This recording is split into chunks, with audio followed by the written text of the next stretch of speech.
Hello guys, pag-usapan lang natin ang fans ni Catherine Bernardo mas pabor kay Mayor Vico Soto kesa kay Mayor Mark ng Lucena. Yan kasi guys ang sinasabi sa atin ng balita kung kanino sila botong-boto. Ngayon guys, pinag-uusapan naman si Mayor Vico Soto. Yan kasi guys ang pinag-uusapan ng mga fanay at mga netizens. Kitang-kita naman natin guys, no, na pinagkakaguluhan at pinagpipestaan ngayon ang dalawang mayor na talagang kitang-kita ba nila na mas okay si Mayor Vico Soto kesa kay Mayor Mark ng Lucena. Siyempre guys, yan ang gusto ng mga fanay. Ano naman kaya guys ang masasabi ng balita patungkol umano sa balita niya sa atin. Siyempre guys, kailangan din nating alamin ang kanilang balita. At ayon guys sa balita, inilaan ng mga fans ni Catherine Bernardo na nakakita sa post sa ex na isang konsyal sa Lucena na Hello Love Lucena na ang tinukoy ay ang box office hit movie ni Catherine Bernardo at Alden Richard na Hello Love Again. Gamit na gamit daw si Catherine sa kampanya.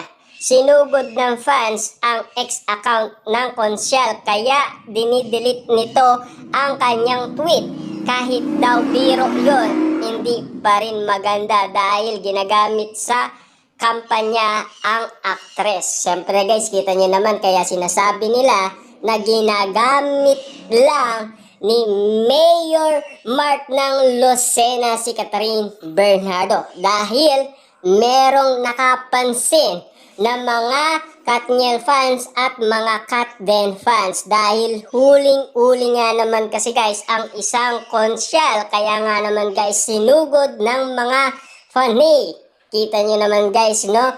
Meron naman palang tinutukoy ang maraming tao. Kaya nga naman guys, pinagkakaguluhan, pinagpipestaan at pinag-uusapan. Kaya ang gusto ng mga fans ay si Mayor Vico Soto na lang. Kasi aminado naman tayo guys, no?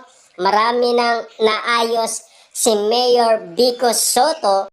Baka meron nga naman guys gustong sabihin ang mga panay kung bakit nire-request nila si Mayor Vico Soto kay Catherine Bernardo kesa kay Mayor Mark ng Lucena dahil meron nga naman silang ebidensya. Kasi kita nyo naman guys, no, nakita at idinilit nila yung nasabing post ng isang konsyal.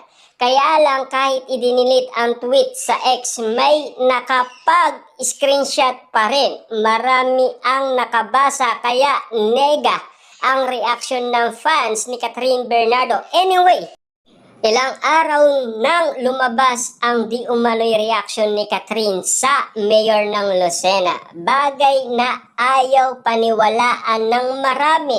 Ni minsan daw hindi naman nakitang magkasama ang dalawa at nabalita lang na nanliligaw at hanggang doon lang ang balita. Siyempre, ayon guys kay Ogie Diaz, si Catherine Bernardo ay palihim na pumupunta sa Lucena.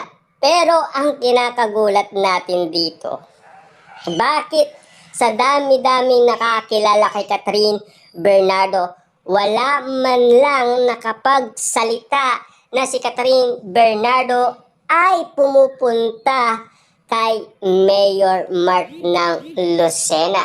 Kita nyo naman guys, no? Isang Catherine Bernardo pa ang nakikipagkita kay Mayor Mark ng Lucena. Kaya naman guys, nagtataka ang karamihan. Ang mga netizens, ang mga Dilulo fans, na mga Katden fans, mga Katniel fans, at mga sausawerang kapitbahay. Dahil walang proof, walang resibo at walang ebidensyang magpapatunay na talagang merong pwedeng masabing magjowa ang dalawa. Dahil ang bali-balita lang, nanliligaw lang si Mayor Mark ng Lucena at hanggang doon lang yun.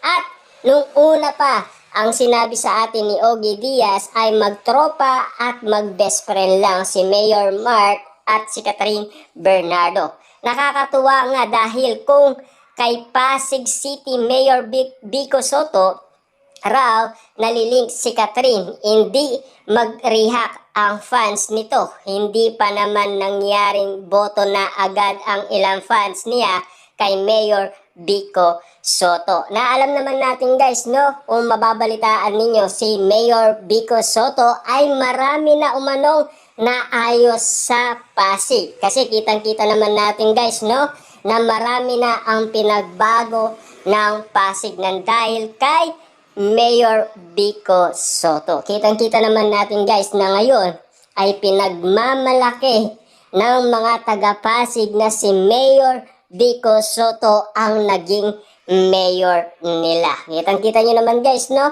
Malapit na ang eleksyon. Pero uling-uli pa rin ang isang konsyal na ginagamit ang nasabing pangalan ni Catherine Bernardo ayon sa mga fans. Dahil ang sinasabi kasi, hello, love, again, ay ginamit ng isang konsyal. Diba? Kita nyo naman guys na ngayon ay dinilit daw kasi sinugod ng mga fans. Siyempre guys, magagalit nga naman sila dahil hindi nila nagustuhan ang ginagawa nila. Kaya nga naman guys, no, marami sa mga fanay ang galit na galit. Siyempre kung si Alden Richard sana guys ang napili ni Catherine Bernardo. Alam naman natin si Alden ay tahimik lang at hindi ganyan gagawa ng ingay. Na alam naman natin guys, no, umami pa naman si Alden Richard guys na balak niyang ipakilala si Catherine Bernardo sa angkan ni Alden Richard na mukhang malabo ng mangyayari. Dahil alam naman natin guys, no, yun ay bulong-bulungan lang na sinabi ni Alden Richard noon. Na ngayon guys, wala na. Kahit abulin man ni Alden Richard si Catherine Bernardo ay pinakawalan niya na at hindi pinaglaban. Na alam naman natin kasi guys, meron nang napili si Catherine Bernardo, si Mayor Mark ng Lucena.